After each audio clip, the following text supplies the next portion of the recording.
السلام علیکم friends, welcome to کتاب نگری یوٹیوب چینل کتابوں کی نگری میں خوش آمدید۔ میں ہوں آپ کی ہوسٹ اقراء یاسین اور آج میں آپ کے لیے لے کر آئی ہوں نور عروج کے قلم سے تحریر کردہ ناول دیدہ یارم کی 10th ایپیسوڈ کو لے کر۔ اس ایپیسوڈ کو سٹارٹ کرنے سے پہلے آپ جلدی سے کر لیجئے ہمارے چینل کو سبسکرائب، ویڈیو کو لائک اور کلک کر لیجئے بیل آئیکن کو۔ اگر آپ اس ناول کو مکمل ریڈ کرنا چاہتے ہیں تو آپ آج ہی DBL کی سبسکرپشن حاصل کریں اور اس ناول کو مکمل ریڈ بھی کر سکتے ہیں۔ اب آتے ہیں ایپیسوڈ کی جانب۔ حاجب، لیلا نے اسے ہوش میں لانا چاہا۔ آپ کہاں گئی تھی، کیوں گئی تھی، یہ سب بحث ہم بات کے لیے اٹھا رکھتے ہیں۔ اس وقت ہمیں صرف آرام چاہیے جو صرف آپ ہمیں دے سکتی ہیں۔ حاجب اس کا بازو تھامے اپنے کمرے میں آیا اور اسے لے کے بستر کی طرف بڑھا۔ یہ کیا کر رہے ہیں آپ؟ چھوڑیں مجھے۔ لیلا اس کے اچانک عمل پر چھٹ پٹائی تھی۔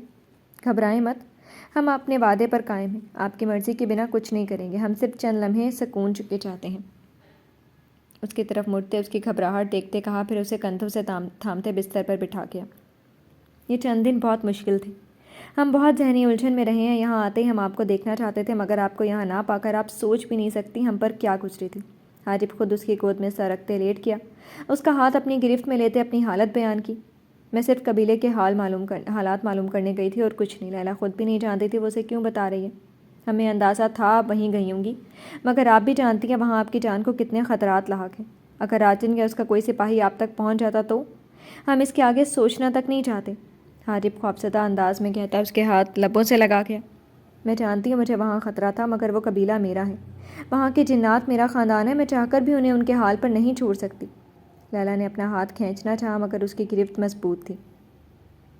ہم آپ کو کسی کو چھوڑنے کا نہیں کہہ رہے، آپ کا فرض ہے اپنے لوگوں کی حفاظت کرنا، مگر ہم صرف یہ چاہتے ہیں کہ آپ ہم پر تھوڑا سا بھروسہ رکھیں۔ جیسے ہی ہمیں ان سب ذمہ داریوں سے فراغت ملتی ہے ہم خود زمزمہ قبیلے جائیں گے اور انہیں اس سب سے نجات دلائیں گے۔ حاجب کا لہجہ اٹل تھا۔ میں کوشش کروں گی دوبارہ آپ کو ایسے پریشان نہ کروں۔ لیلا نے موضوع ختم کرنا ہی بہتر سمجھا۔ لیلا، چند لمحوں کے توقف کے بعد حاجب نے گھمبیر لہجے میں اسے پکارا۔ وہ اسے بہت کم اس نام سے پکارتا تھا، تبھی لیلا کی سانسیں بے ترتیب ہوئیں۔ جی؟ نہ جانے کیسے اسے اندازہ تھا کہ وہ کیا کہنے یا کرنے والا ہے۔ کیا ہم آپ کو کچھ دیر کے لیے آپ سے مانگ سکتے ہیں، صرف کچھ دیر؟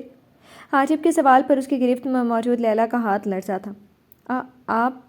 لیلا نے اسے اس کا وعدہ یاد دلانا چاہا۔ آپ ڈرے مت، ہم ایسا کچھ نہیں کریں گے جس سے ہمارا وعدہ ٹوٹے۔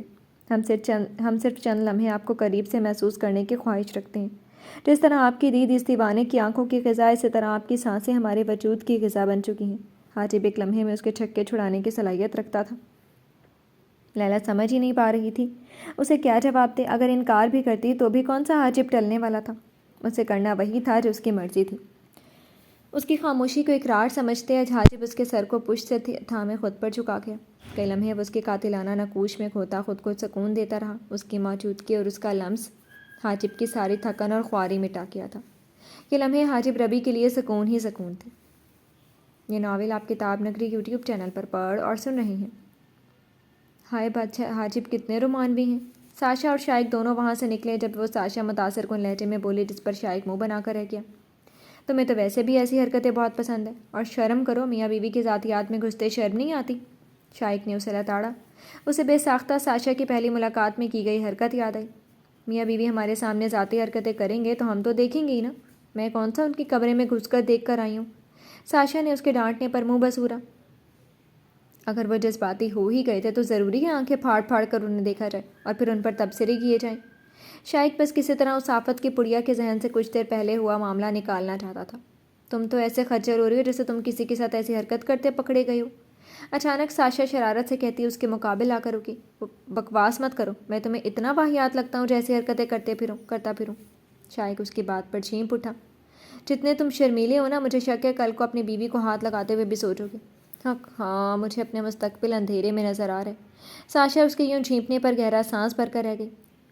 اور تمہیں اتنی خوش فہمی کیوں ہے کہ میں تمہیں ہی بیوی بناؤں گا؟ ویسے بھی میں اپنی بیوی کے ساتھ جیسی بھی حرکتیں کروں تمہیں کیا؟ شائق نے اسے تپانا چاہا، جس میں کامیاب رہا تھا۔ بیوی تو تمہاری میں ہی بنوں گی، میرے علاوہ کسی کے ساتھ ایسی حرکتیں کرنے کا سوچا بھی تو جان سے مار ڈالوں گی تمہیں۔ ساشا نے پنچے جھاڑتے اس پر حملہ کرنا چاہا۔ پہلی بات تو یہ کہ میں تمہیں بیوی ہرگز نہیں بنواؤں گا، اور اگر بالفرض کبھی مجھ پر یہ برا وقت آ بھی جاتا ہے تو تم مجھے کچھ کرنے کا موقع کہاں دو گی؟ شائق کو اسے چڑھا کر مزہ آ رہا تھا۔ ہاں تو اب جس بیچارے کا تم جیسا سڑا ہوا غیر رومانوی شوہر ہو، اسے جو بھی کرنا ہوگا خود ہی کرنا ہوگا، ورنہ تم پر رہا تو ہو گیا کام۔ ساشا نے جیسے اس کی غیرت کو للکارا تھا۔ یہ تو وقت بتائے گا کہ میں غیر رومانوی ہوں یا نہیں۔ فی الحال تم بے وقت میری غیرت کو جگانے کی کوشش نہ ہی کرو تو بہتر ہے۔ شائق نے اسے سمجھانا چاہا۔ وزیر سلطنت کو غصہ آ رہا ہے، وہ اسے بچوں کی طرح پچکارتے ہوئے بولی تو شائق نے اسے گھورا۔ چپ چاپ یہاں سے چلتی پھرتی نظر آؤ اور کل وقت سے میدان میں پہنچ جانا۔ اگر تمہیں پچھلی بار کا سکھایا سبق بھولا تو مجھ سے برا کوئی نہیں ہوگا۔ شائق نے موضوع سمیٹنا چاہا۔ تمہیں یاد آ گیا کہ کوئی شاگردہ بھی ہے تمہاری؟ اتنے دنوں سے خود غائب تھے، وہ کس کھاتے میں آتا ہے؟ ساشا نے منہ بسورا۔ میں استاد ہوں، کون سا سبق کب پڑھانا ہے یہ میری مرضی ہے، تمہارا کام صرف بات ماننا ہے۔ اس نے اسے شاگردی کے اصول سکھانے چاہے۔ یہ صحیح ہے، شاگرد کو سبق دے کر ہفتوں پوچھا نہ جائے اور پھر اچانک کہا جائے پچھلا سبق بتاؤ، تو یہ تو زیادتی ہے نا۔ اصل بات یہ تھی کہ ساشا پچھلی بار کا سیکھا سب نہیں تو بہت کچھ بھول چکی تھی۔ یہ تم بات کو گھما کر اپنے حق میں کرنا چاہ رہی ہو، مجھے سب سمجھ آ رہا ہے۔ یہ تو میں تمہیں کل بتاؤں گا نا کہ پچھلا سبق کیسے یاد رکھا جاتا ہے۔ شائق فوراً بات کی تہہ تک پہنچا تھا۔ جاؤ جاؤ، ڈرتی نہیں ہوں میں تم سے، ساشا نے بہادر بننا چاہا۔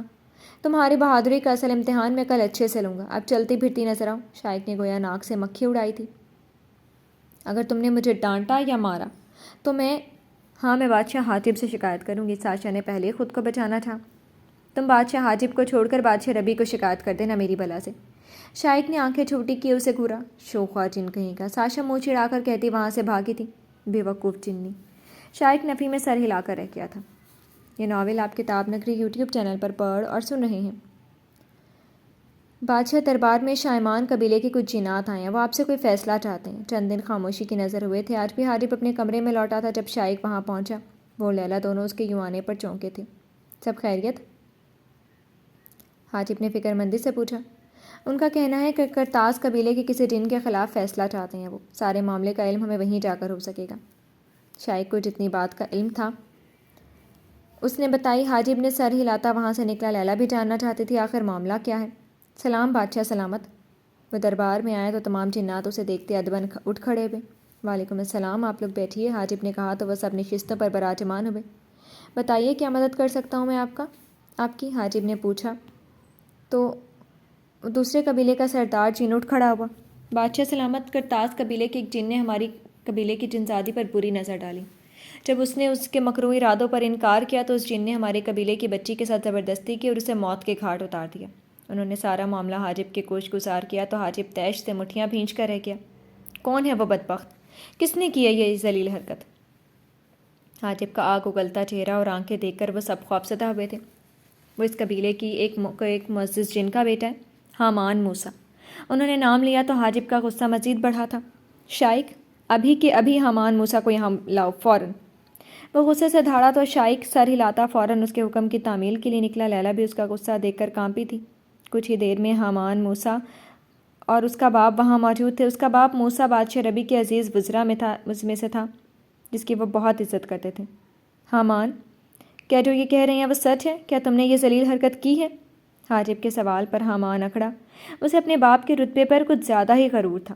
میں نے اسے پیار سے منایا تھا مگر وہ نہیں مانی، مجبوراً مجھے جبر کا استعمال کرنا پڑا۔ میں اسے مارنا نہیں چاہتا تھا مگر جب اس نے مجھ پر حملہ کیا تو مجھے بھی غصہ آ گیا۔ اس نے بنا شرمندگی کے اپنے گناہ قبول کیا۔ بدبخت، تمہیں اپنے کی ذرا شرمندگی نہیں ہے؟ شائق، ہمارا حکم ہے کہ اسے سزائے موت دی جائے۔ حاجب نے بنا کسی توقف کے اسے سزا سنائی تھی۔ بادشاہ حاجب، مہربانی کر کے ایسا مت کریں۔ حامان میرا اکلوتا بیٹا ہے کہ نادان ہے، اسے معاف کر دیں۔ موسیٰ کریم جلدی سے بولے۔ آپ کا بیٹا نادان نہیں ہے موسیٰ صاحب، نہ ہی اسے اپنے کیے کی کوئی شرمندگی ہے۔ اس نے نہ صرف کسی کی عزت پامال کی بلکہ کسی بے گناہ کی جان لی ہے، اور ان گناہوں کی کوئی معافی نہیں ہے۔ حاجب نے تیش سے اسے گھورا تھا۔ بادشاہ حاجب، خدا را اپنا فیصلہ بدلیں، میں نے سالوں اس سلطنت کی خدمت کی ہے، اس کی عوض میرے بیٹے کو چھوڑ دیں۔ انہوں نے ایک بار پھر کوشش کی تھی۔ موسیٰ صاحب، کیا آپ اللہ کے دین اور قانون سے انجان ہیں؟ اللہ کا قانون ہے آنکھ کے بدلے آنکھ، کان کے بدلے کان اور جان کے بدلے جان۔ ہمیں یہ مرتبہ اسی لیے نہیں دیا گیا کہ ہم اپنوں کے لیے اللہ کے قانون کو بدل ڈالیں۔ اللہ بڑا ہے کہ آپ کی اس سلطنت کے لیے کی گئی خدمات۔ حاجب کے سوال پر ان کی زبان تالو سے جا چپکی تھی۔ انہیں لگا وہ دوبارہ بول نہیں سکیں گے۔ لے جاؤ اسے اور ایسی موت دو کہ دوبارہ کوئی ایسی ذلیل حرکت کرنے کا سوچ بھی نہ سکے۔ حاجب نے کہا تو شائق سپاہیوں کے ساتھ حامان کو وہاں سے لے گیا۔ آپ کا بہت شکریہ بادشاہ حاجب، آپ نے ہمیں انصاف دیا، اللہ آپ کو عمر خضر عطا فرمائے۔ شائمان قبیلے کے جنات اس کے فیصلے سے بہت خوش تھے، تبھی اسے دعائیں دیتے وہاں سے رخصت ہوئے۔ حاجب سب سے اجازت لیتا واپس اپنے کمرے میں آیا تھا۔ لیلا اس کے آنے سے پہلے واپس لوٹ چکی تھی۔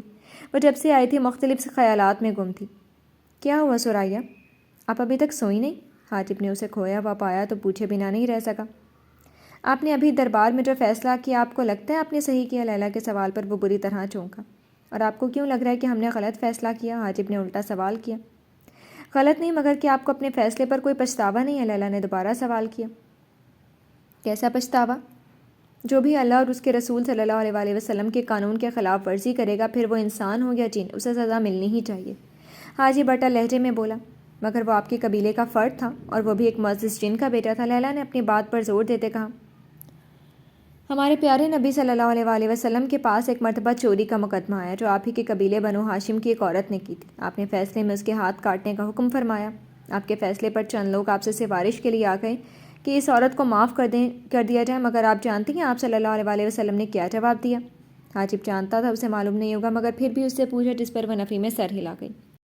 آپ نے فرمایا، اگر میری بیٹی فاطمہ بنت محمد صلی اللہ علیہ وسلم بھی چوری کرتی تو میں اس کے ہاتھ کاٹ دیتا۔ آپ صلی اللہ علیہ وسلم کی یہ بات فرمانے کا مقصد یہ واضح کرنا تھا کہ جب اللہ پاک کوئی حد یا سزا مقرر کر دیں تو پھر چاہے گنہگار کوئی بھی ہو، اس کے لیے قانون برابر ہے۔ یہی ہمارا دین اسلام ہے۔ حاجب نے بات مکمل کی تو لیلا ساکت سے اسے دیکھے گئی۔ چوری کرنا کیا اتنا بڑا گناہ ہے؟ لیلا حیران تھی، وہ اب تک اس دین سے انجان کیسے تھی؟ چوری کرنا، کسی کی محنت سے کمائی گئی جمع پونجی چرانا، کسی کی مال جان یا عزت میں کمی کرنا بہت بڑا گناہ ہے جس کی کوئی معافی نہیں ہے۔ حاجب نے بتایا تو وہ سوچ میں ڈوب گئی۔ جو لوگ اپنوں کے گناہوں پر ایسی کڑی سزائیں دیتے ہیں تو وہ کیا کسی ناحق کو سزا دے سکتے ہیں؟ کیا واقعی اس کے قبیلے والوں نے کوئی ایسا ناقابل معافی جرم کیا تھا جس کی وجہ سے انہیں یہ سب سہنا پڑا ہے؟ کیا ہوا؟ اب آپ کیا سوچنے لگیں؟ حاجب نے اسے دوبارہ کھوتے دیکھا تو پوچھا تھا۔ کیا آپ کے بڑے بھی ہمیشہ ایسے سخت فیصلے کرتے آئے ہیں؟ لیلا نے سوال کیا تو وہ سر ہلا گیا۔ یہ سلطنت جسے بھی سونپی گئی ہے انہوں نے ہمیشہ دین کے مطابق فیصلے کیے۔ ذاتی مفاد اور رنجشوں کو ایک جانب رکھ کر وہی فیصلہ کیا جاتا رہا ہے جو حق پر مبنی ہوتے ہیں۔ حاجب نے بتایا تو وہ سر ہلا گئے۔ اس کے پاس کہنے کو کچھ نہیں بچا تھا۔ یہ ناول آپ کتاب نگری یوٹیوب چینل پر پڑھ اور سن رہے ہیں۔ 2 دن بعد بادشاہ ربی اور ملکہ زلیخا بھی اپنے سفر سے لوٹ آئے تھے۔ بادشاہ ربی کو جب حاجب کے فیصلے کا علم ہوا تو انہیں حاجب کو یہ سلطنت سونپنے کے اپنے فیصلے پر ناز ہوا۔ اس نے وہی فیصلہ کیا تھا جو وہ خود ہوتے تو کرتے۔ سلام بابا جان۔ سلام ماں۔ حاجب کو جب ان دونوں کے لوٹنے کا علم ہوا تو وہ اور لیلا دونوں ان سے ملنے ان کے کمرے میں آئے۔ والسلام میری جان، کیسے ہیں آپ دونوں؟ ملکہ زلیخا نے اٹھ کر ان دونوں کو گلے لگاتے پیار کیا۔ ہم بالکل ٹھیک ہیں ماں، آپ بتائیں آپ کا سفر کیسا رہا؟ بابا جان نے آپ کو ٹھیک سے ساری جگہ دکھائی یا نہیں؟ حاجب انہیں لیے بستر پر بیٹھ گیا۔ لیلا بھی ان سے کچھ فاصلہ رکھتے بیٹھ گئی۔ ہم نے اپنی زوجہ کو ہر جگہ بہت اچھے سے دکھائی۔ ہم تو لوٹنا ہی نہیں چاہ رہے تھے، مگر فکر بھی تھی کہ پوری سلطنت آپ کے سپرد کر کے آئی ہیں، آپ کہیں کچھ گڑبڑ ہی نہ کر دیں۔ بادشاہ ربی نے حاجب کو چڑھانا چاہا۔ آپ شاید بھول گئے تھے بابا جان کہ ہم بادشاہ ربی کے بیٹے ہیں۔ انہوں نے ہماری تربیت اتنی عام نہیں کی ہے کہ ہم تھوڑی سی ذمہ داریاں نہ سنبھال سکیں۔ حاجب نے ان کی سمت دیکھتے مان سے کہا، یہ تو ہم دیکھ چکے ہیں اور ہمیں ناز ہے آپ پر۔ آپ نے ہمارے خون اور تربیت کی لاج بہت بہترین انداز میں رکھی۔ بادشاہ ربی نے شاباشی دی، جبکہ ملکہ زلیخا اور لیلا مسکراتے ہوئے ان باپ بیٹے کی گفتگو سن رہی تھیں۔ ہم نے بس کوشش کی تھی بابا جان، ہر فیصلہ اسی طرح کرنے کی جیسے آپ کرتے تھے۔ اللہ کا شکر ہے جس نے ہمیں اس کوشش میں سرخرو کیا۔ حاجب عاجزی سے بولا تو وہ سر ہلا گئے۔ لیلا بیٹا آپ بتاؤ سب ٹھیک رہا نا؟ اس نالائق نے آپ کو تنگ تو نہیں کیا؟ بادشاہ ربی نے لیلا کی سمت دیکھتے پوچھا تو وہ حاجب کو دیکھنے لگی جس نے اسے دیکھ کر آنکھ دبائی تھی۔ نہیں بابا جان، سب ٹھیک تھا۔ لیلا اس کی بے باکی پر سٹپٹا کر رہ گئی۔ اس میں ذرا کسی کا لحاظ نہیں تھا۔ بابا جان، اتنی مصروف زندگی میں ہمیں کیا خاک وقت ملنا تھا آپ کی بہو کو تنگ کرنے کا؟ ہم نے اپنا وعدہ پورا کیا، آپ کے پیچھے سب کچھ سنبھال کر۔ اب آپ بھی اپنے وعدے کو نبھانے کا سوچیں، حاجب نے شکمہ کنہ انداز میں کہا، جس پر وہ مسکراہٹ دبا گئے۔ کون سا وعدہ بھائی؟ انہوں نے انجان بنتے پوچھا۔ ماں دیکھ لیں بابا جان کو، انہوں نے ہم سے وعدہ کیا تھا آپ لوگوں کے لوٹتے کہ ہمیں بھی کچھ وقت تنہائی کا دیں گے اور سلطنت کے باقی امور سنبھالیں گے۔ حاجب نے ملکہ زلیخا سے شکایت کی۔ ربی سے بہت غلط بات ہے، آپ نے وعدہ کیا تھا ہمارے بیٹے سے تو اب اس وعدے کو نبھائیں بھی۔ ملکہ زلیخا نے بادشاہ ربی کو دیکھتے حاجب کی حمایت کی تو بادشاہ ربی منہ بسور گئے۔ ٹھیک ہے بھائی، ویسے تو ہم جلدی نہ مانتے، مگر آپ نے سفارش ہی بہت تگڑی کروائی ہے، سو ہم مان جاتے ہیں۔ آپ لیلا کے ساتھ جہاں جانا چاہیں جا سکتے ہیں، باقی سب کی فکر آپ ہم پر چھوڑ دیں۔ بادشاہ ربی نے بالآخر اجازت دی تو وہ مسکرا دیا۔ شکریہ بابا جان، آپ بہت اچھے ہیں۔ وہ اٹھ کر ان کے گلے لگا تو وہ اس کے بال سہلا گئے۔ آپ دونوں تھک گئے ہوں گے، آرام کریں، ہم چلتے ہیں۔ حاجب اٹھ کر لیلا کا ہاتھ تھامتے بولا، جس وہاں سے نکلتا چلا گیا۔ آپ کا بیٹا بھی نا؟ اس کے جانے کے بعد بادشاہ ربی نفی میں سر ہلاتے ہنس کر بولے۔ بالکل آپ پر گئے ہیں نا؟ ملکہ زلیخا نے ان کا جملہ مکمل کیا تو وہ مسکرا دی۔ بالکل، وہ بھی تو ایسے ہی تھے ملکہ زلیخا کے معاملے میں جذباتی اور دیوانے۔ ہمارے ساتھ وقت گزار کر آپ خوش ہیں نا ملکہ جان؟ بادشاہ ربی نے ملکہ زلیخا سے پوچھا۔ آپ کے ساتھ گزارا ہر لمحہ ہماری زندگی کے بہترین لمحوں میں سے ہے ربی۔ آپ نے ان دنوں ہمیں جو وقت اور محبت دی ہے وہ ہمارے لیے بہت قیمتی ہے۔ ملکہ زلیخا محبت سے ان کا ہاتھ تھام کر بولی تو بادشاہ ربی جھک کر ان کی جبین پر محبت دھر گئے۔ اب ہماری زندگی کا سب سے قیمتی اثاثہ ہے ملکہ۔ ہماری ساری محبت، سارا وقت صرف آپ کے لیے ہی ہے۔ انہیں لگ رہا تھا گزرتے وقت کے ساتھ ان دونوں کا عشق بڑھتا جا رہا ہو۔ آپ بابا جان سے کہاں جانے کی بات کر رہے تھے؟ وہ دونوں اپنے کمرے کی طرف بڑھ رہے تھے جب لیلا نے حاجب سے پوچھا۔ ہم آپ کو سب سے چرا کر سب سے دور جانا چاہتے ہیں، جہاں آپ ہم سے بچ نہ سکیں۔ حاجب اسے ستانے کو شرارت سے بولا۔ تنگ مت کریں، صحیح سے بتائیں کہاں جانے کا کہہ رہے تھے آپ؟ لیلا نے اسے گھورتے اپنا ہاتھ اس کی گرفت سے چھڑانا چاہا مگر وہ اسے مزید سختی سے تھام گیا۔ ہم بالکل سچ کہہ رہے ہیں ہماری ملکہ۔ ہم ان سب ذمہ داریوں کے بیچ آپ کو ٹھیک سے وقت نہیں دے پا رہے، اس لیے چند دن یہ سب بابا جان کے حوالے کر کے ہم کوہ کاف کی سیر پر نکلیں گے۔ حاجب نے سنجیدگی سے بتایا تو لیلا اسے دیکھ کر رہ گئی۔ مگر اس سب کی کیا ضرورت ہے؟ لیلا نے جیسے اسے باز رکھنا چاہا۔ ضرورت کیوں نہیں ہے بھائی؟ مانا کہ آپ کو ہم سے محبت نہیں ہے سو آپ ہمارے جذبات نہیں سمجھ سکتی، مگر ہمیں تو اپنی محبت جتانے کا، لٹانے کا موقع درکار ہے نا۔ حاجب نے مڑ کر اسے گھورا، وہ اس سے نیچے والی سیڑھی پر موجود تھی۔ تو آپ یہاں کون سا باز آتے ہیں جو تنہائی درکار ہے؟ لیلا نے خود کلامی کی مگر افسوس مقابل کمال کی صحیح سے سماعت رکھتا تھا۔ یہ تو ہم آپ کو وہاں جا کر بتائیں گے سریا کہ ابھی تک آپ نے ہماری جو محبت دیکھی ہے وہ تو صرف ایک جھلک تھی، پوری کتاب ابھی باقی ہے میری جان۔ حاجب کو جھک کر بولا جس پر لیلا کی بولتی بند ہوئی تھی۔ یہ ناول آپ کتاب نگری یوٹیوب چینل پر پڑھ اور سن رہے ہیں۔ لیلا ساشا کو جب علم ہوا کہ حاجب اور لیلا دونوں گھومنے جا رہے ہیں وہ فوراً لیلا کے پاس پہنچی تھی۔ لیلا اس کے یوں چیخنے پر اسے گھور کر رہ گئی۔ کیا ہو گیا؟ کیوں ہر جگہ شور مچاتی پھر رہی ہو؟ سنجیدگی سے پوچھا۔ تم کتنی تیز ہو، اکیلے اکیلے گھومنے جا رہی اور بتایا بھی نہیں؟ ساشا نے اسے گھور کر دیکھا۔ اکیلی نہیں جاتی، پورے قبیلے کے جنات کو ساتھ لے کر جاتی ہوں۔ پھر ٹھیک ہے؟ لیلا نے آنکھیں چھوٹی کرتے پوچھا۔ ہاں بھائی، اب تم ملکہ عالیہ ہو، اکڑ تو دکھاؤ گی، اوپر سے دیوانوں کی طرح چاہنے والا شوہر مل گیا، اب میں غریب کیوں اچھی لگوں گی تمہیں؟ ساشا نے اسے جذباتی کرنا چاہا۔ تم یہ بتاؤ تمہیں اصل دکھ کیا ہے، میرے ملکہ بننے کا یا رومانوی شوہر ملنے کا؟ لیلا جانتی تھی مگر پھر بھی پوچھنا ضروری سمجھا۔ تمہاری عیش ہے یار، اتنی محبت کرنے والا شوہر ملا اور ایک میں ہوں۔ اس بار دل کمبخت ایسے جنزادے پر آیا جو دل کی جگہ شاید پتھر لیے گھوم رہے۔ ساشا کو اپنا دکھ یاد آیا تھا۔ تو چلاؤ اپنا جادو اس پتھر دل پر، پہلے بھی کئی جنزادوں اور آدم زادوں کو قابو کیا ہے تو انہیں پھر اب کیا مشکل ہے؟ لیلا نے اسے جوش دلانا چاہا۔ وہ اور قسم کے انسان اور جن تھے، انہیں تو ایک خوبصورت سے روپ میں مل کر پٹا لیا تھا میں نے، مگر یہ جنزادہ کسی اور ہی نسل کا ہے۔ میں اگر سنگ مرمر سے بھی اپنا وجود تراش لوں گی نا تب بھی میری طرف نہیں دیکھے گا۔ ساشا اس وقت میں شائق کو اتنا تو جان ہی گئی تھی۔ ملکہ لیلا؟ اس سے پہلے لیلا اسے کوئی اور مشورہ دیتی شائق کی آواز پر دونوں چونکی۔ شیطان کا نام لیا اور شیطان حاضر۔ ساشا اسے دیکھ کر منہ بسور کر بولی تھی۔ اس کی بڑبڑاہٹ شائق نے بخوبی سنی تھی اور شاید اس سے پہلے بھی وہ اس کی کوئی بات سن چکا تھا۔ ملکہ آپ کو بادشاہ حاجب نیچے بلا رہے ہیں، آپ دونوں کی روانگی کی ساری تیاری ہو چکی ہے، شائق نے اسے نظر انداز کرتے لیلا سے کہا تو لیلا سر ہلاتی وہاں سے نکلتی چلی گئی۔ رکو، ساشا نے وہاں سے جانا چاہا جب شائق اسے پکار کیا۔ مجھ سے کچھ کہا تم نے؟ ساشا نے انجان بننا چاہا۔ شیطان کسے کہا تم نے، اور کیا شکایتیں لگا رہی تم ملکہ سے میری؟ شائق نے اسے گھورتے پوچھا تو وہ مسکرا دی۔ تم نے شاید غلط سن لیا، میں بھلا تمہاری شکایتیں کیوں لگاؤں گی؟ میں تو تمہاری تعریف کر رہی تھی کہ تم کتنے مضبوط کردار کے مالک ہو۔ ساشا نے اسے مکھن لگایا۔ تم اپنی حرکتوں سے باز نہیں آؤ گی نا؟ شائق نے نفی میں سر ہلاتے تھک کر پوچھا۔ میں نے تمہیں کیا کہہ دیا؟ کوئی تعریف بھی نہیں کر سکتا کیا تمہاری؟ ساشا انتہا کی معصوم بنی بول رہی تھی۔ میرے سامنے معصومیت کے ڈرامے کرنے کی ضرورت نہیں، اور تم بھول رہی ہو تو یاد دلا دو، یہ تمہاری مشق کا وقت ہے، میدان میں پہنچو۔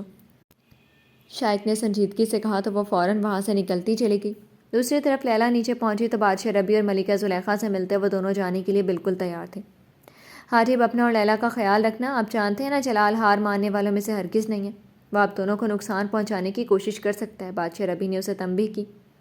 آپ پریشان نہ ہو بابا جان، ہم اپنا اور سریا کا پورا دھیان رکھیں گے، آپ اپنا اور ماں کا خیال رکھیے گا۔ حاجب ان کا ہاتھ تھام کر بوسہ دیتے بولا۔ اپنا خیال رکھیے گا ہماری جان۔ اور لیلا کا بھی ملکہ زلیخا نے اس کا ماتھا چومتے کہا، نہ جانے کہ ان کا دل عجیب بے ہنگم انداز میں دھڑک رہا تھا، جیسے کچھ برا ہونے والا ہو۔ ہم اپنا پورا خیال رکھیں گے ماں، آپ بھی اپنا دھیان رکھیے گا، حاجب ان کے ماتھے پر بوسہ دیتے بولا تو وہ سر ہلا گئیں۔ کچھ ہی دیر میں وہ دونوں محل سے روانہ ہو گئے تھے۔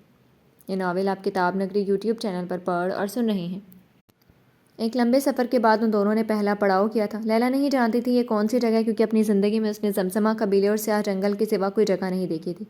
اس کی پوری زندگی ان 2 جگہوں پر گزری تھی۔ وہ بس ارد گرد دیکھتی قدرت کے حسین نظاروں میں کھوئی ہوئی تھی۔ سیاہ جنگل کی بدصورتی دیکھنے کے بعد یہ سبزہ زار اور وادیاں اس کے لیے کسی خوشنما منظر سے کم نہیں تھیں۔ کیسا محسوس کر رہی ہیں آپ یہاں آ کر سرائیہ؟ حاجب نے اسے مدہوش انداز میں ارد گرد دیکھتے دیکھا تو پوچھے بنا نہیں رہ سکا۔ مجھے تو پتہ ہی نہیں تھا خوبصورتی کسے کہتے ہیں۔